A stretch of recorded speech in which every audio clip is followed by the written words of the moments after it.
You haven't just come here by chance. This video didn't suddenly appear before you without reason. Somewhere within you there is a stir, a restlessness, a question that cannot be molded into words.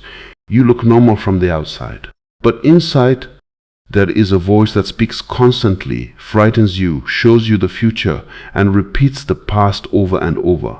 You think this thinking will keep you safe, but it is this very thinking that is slowly exhausting you. This exhaustion has brought you here. Listen carefully. What is about to be said is not mere knowledge. This is understanding, and understanding does not come from books. Understanding comes from awakening. If today you don't just listen but actually feel it, it is possible that for the first time you will see a distance between yourself and your own mind, and that very distance is the first step of your liberation. The mind is very clever. It convinces you that it is your protector, your friend. But if you look honestly, you will find that most of your fears, your nervousness, and your suffering are all products of the mind. Right now, there is no danger here. Yet the heart is beating fast. Nothing has gone wrong yet. Yet something inside is breaking. Why is all this? Because you are not in the present. You are either stuck in yesterday or lost in tomorrow. And he who misses the present misses life. Now, understand one small thing clearly. Thinking is not a problem. Slavery to thinking is the problem. Thoughts coming is natural. But getting lost in thoughts is a disease. And most people have accepted this disease as their identity. They say, I think too much, while the truth is that thinking is driving them. What is fear? Fear is the imagination of the future. What is nervousness? Nervousness is believing in those imaginations.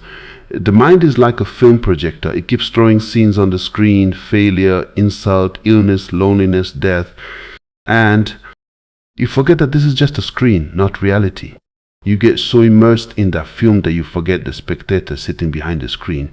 Today, I have come to remind you of that spectator.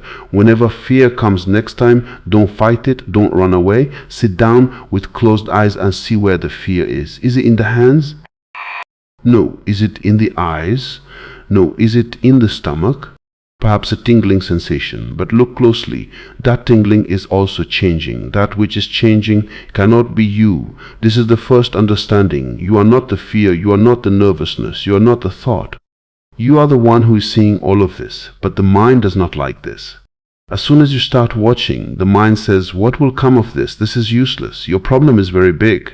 The mind always wants to pull you back into thought, because its existence lies only in thought. Remember, the mind is not your enemy, but if it becomes the master, it is poison. Now understand the deep point. Overthinking happens because you do not trust life. Fear happens because you want control over the outcome. Nervousness happens because you do not accept the present. You want to be something else all the time. What is there never feels enough. But life is in being, not in becoming. When you accept that what is in this moment is sufficient, in that very moment the mind starts to loosen. Remember, the solution does not come from thinking. The solution comes from seeing. Don't try to understand what you are hearing right now. Let it sink inside. The mind will say, what about my job? What about my relationship? What about my future? The mind will always bargain. But life does not bargain. Life only asks to be lived.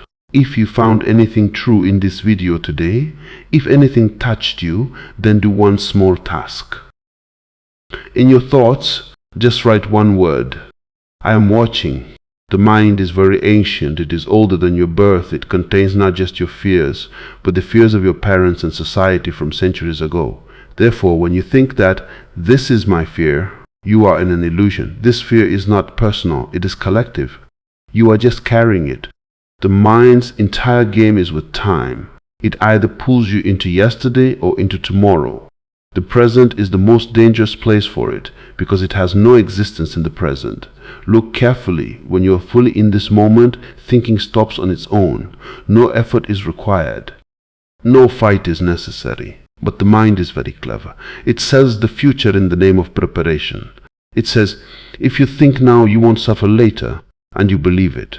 In reality, the opposite happens. The more you think about the future, the more you lose the present. And he who has lost the present has lost everything. Now understand a very subtle point. The future never comes. Whenever it arrives, it becomes the present. So the thing you are afraid of never actually happens. You only fear the imagination of it. The mind is a factory of imagination, and overthinking is the overproduction of that factory. Now the question is not how to stop the mind. The mind cannot be stopped. What is stopped gets suppressed, and a suppressed mind becomes even more violent. The question is how to create distance from the mind, and distance is created only by watching. Right at this moment, just as you are listening to me, start listening within yourself as well. If a thought comes, name it. Just say thought. If a fear comes, say fear. Just that much. No analysis, no conclusion. You will be surprised that the thing you considered me until now changes so quickly, and that which is changing cannot be you. This is the birth of the witness.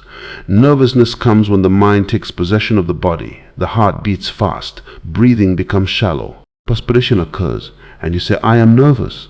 No, energy is moving in the body and the mind is giving it a story. Next time nervousness comes, don't listen to the story. Go into the body, watch the breath, watch the heartbeat, and you will find that just by watching, the intensity begins to decrease. Because the observer never gets nervous. Only the one who gets lost in the story gets nervous. The mind always thinks in extremes. Either everything is very good or everything is very bad. It does not like the middle path. Life is in the middle, the mind is on the edges. That is why one who lives with the mind is always imbalanced.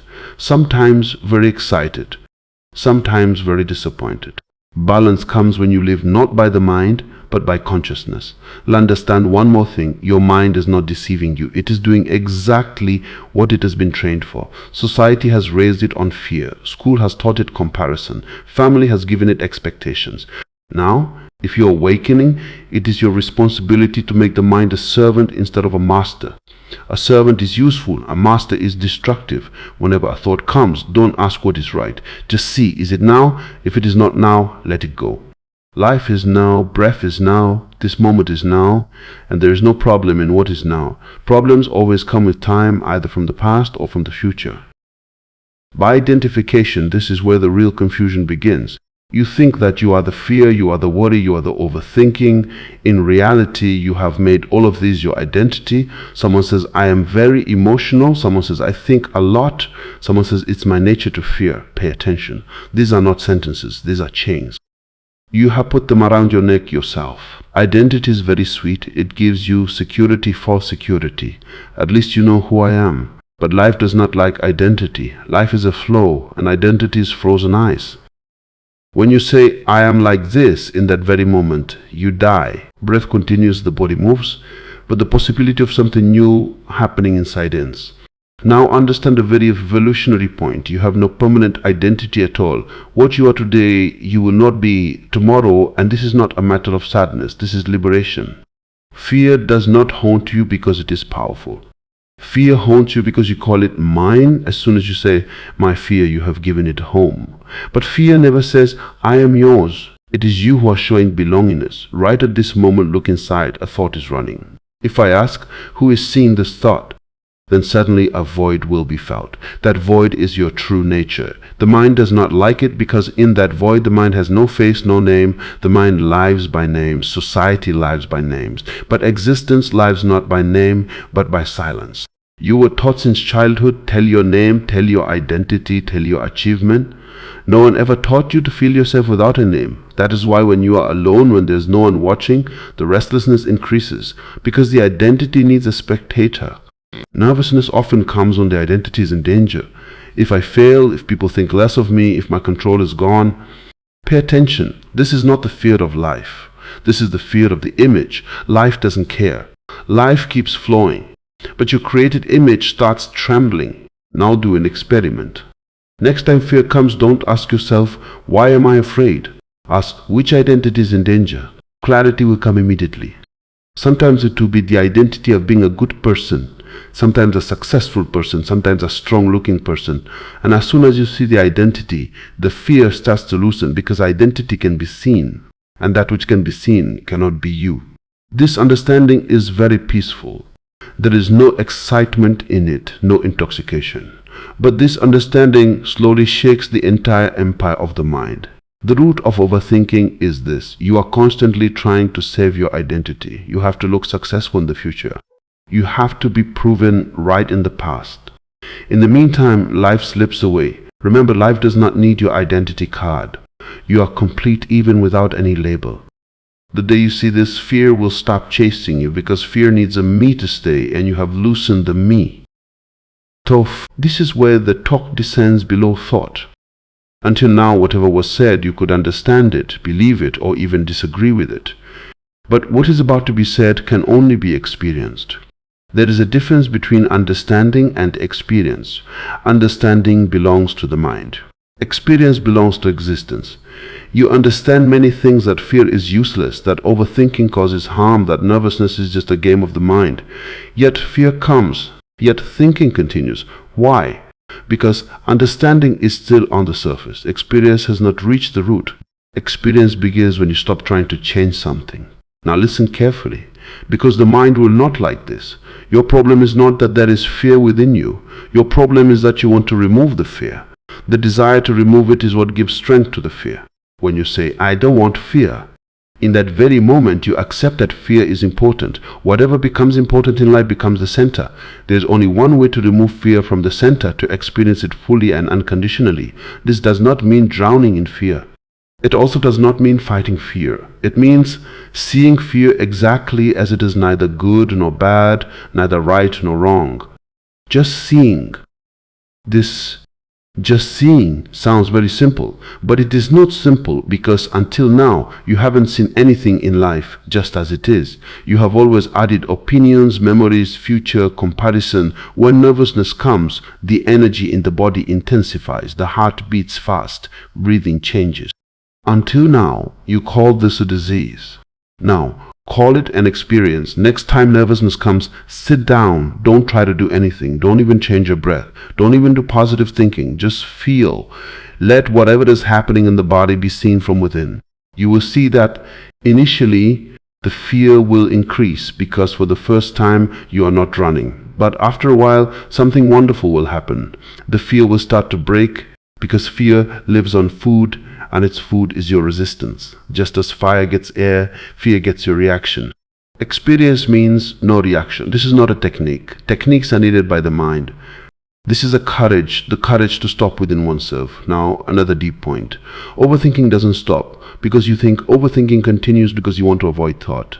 Whatever you suppress returns.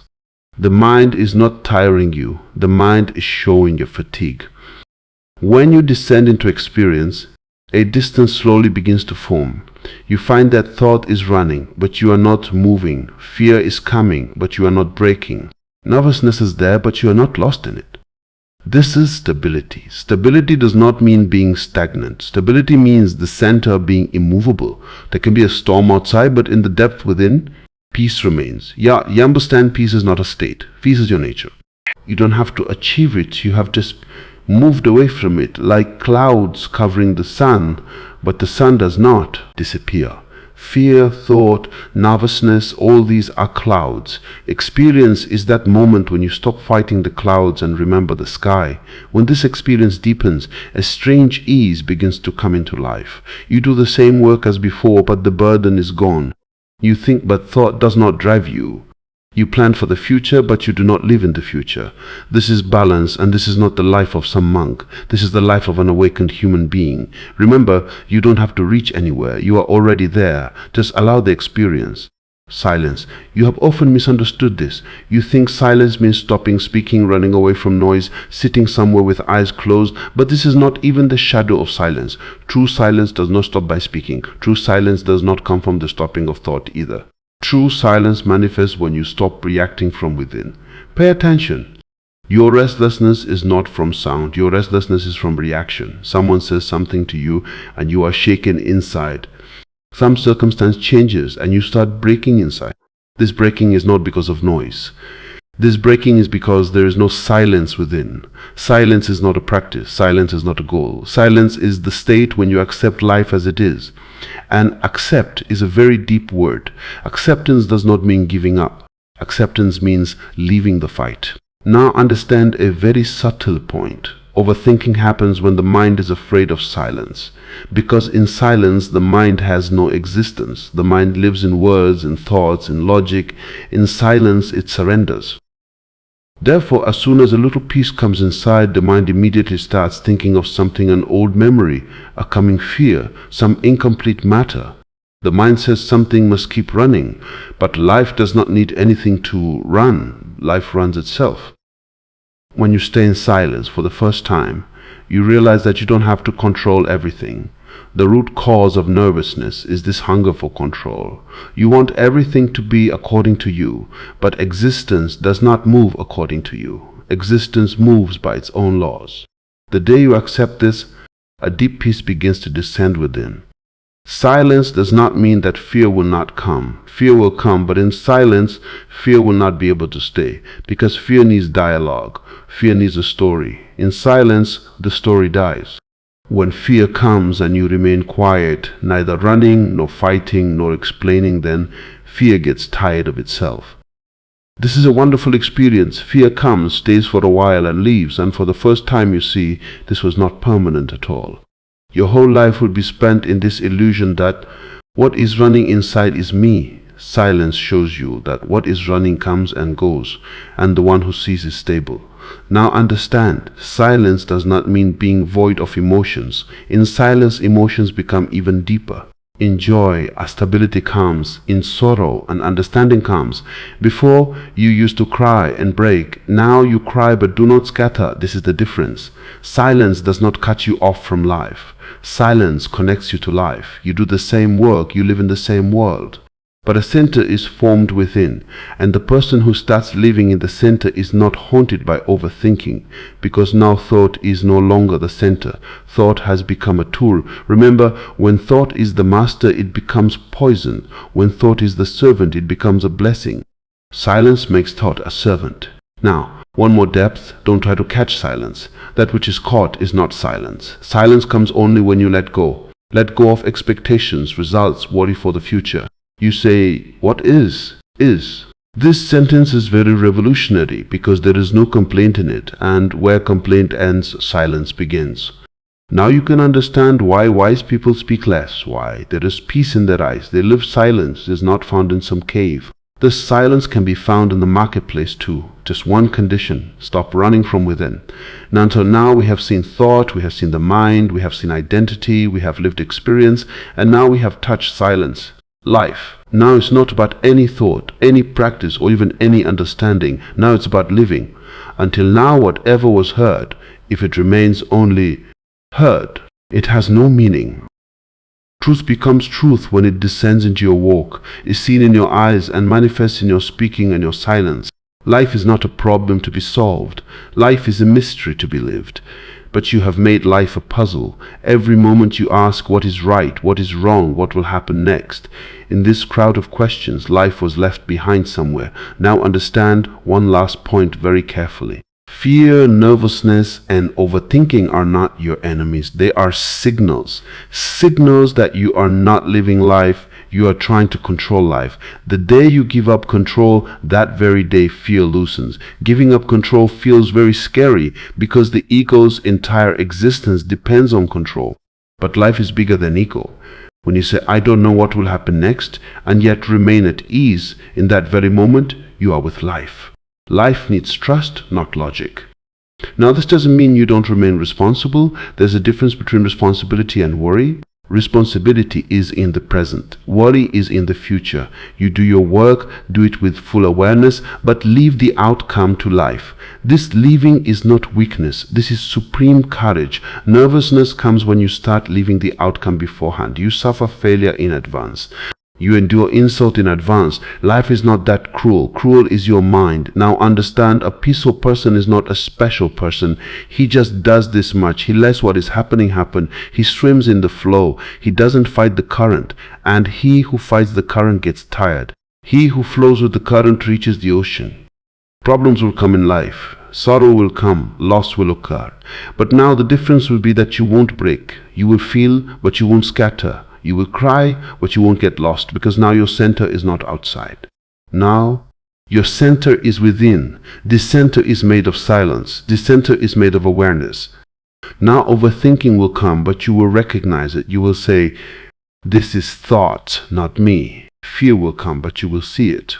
You will say, this is energy, this too shall pass, nervousness will come, but you won't get lost in it. You will take a breath and return to the present. This is the practice, this is the sadhana. No separate sitting is necessary, no specific mudra is necessary. Life itself is your sadhana. Be aware while walking, be aware while speaking, be aware while being silent. Slowly you will find there's a lightness within. That very lightness cuts fear from the root. Because fear lives on burden. Where there is lightness, fear cannot stay. Now a final thing, don't just hear this. Don't memorize this, just let it live. You are already fine. You don't need to be improved. You just have to let the noise that has climbed onto you slowly fall off, like dust settles on a mirror and the mirror starts blaming itself. The mirror doesn't have to be changed, the dust has to be brushed off. You are that mirror. Now slowly you start seeing that every state comes and goes. Today the mind is heavy, tomorrow it will be light. Today there is fear, tomorrow perhaps it won't be there. And sometimes fear will return. But now the difference will be that you won't be troubled by fear, because you will know this too is a wave. And he who sees the wave as a wave does not drown. Overthinking too will no longer be the same. Thought will come, but it won't sweep you away. You are working and the mind is thinking something else. Now you won't be nervous. You will just see, okay, the mind is running, and just by seeing, half the power of thought vanishes, because thought is powerful in darkness, not in light. Awareness is the light. Now life starts to feel a little simple. Before you used to take everything very personally, every word, every reaction, every look. Now you become a little loose. Life is not calling you to prove anything. Life is calling you to live. If in this entire journey peace has descended within you for even a single moment, then understand that the seed has fallen. Now you won't grow it. Life itself will grow it.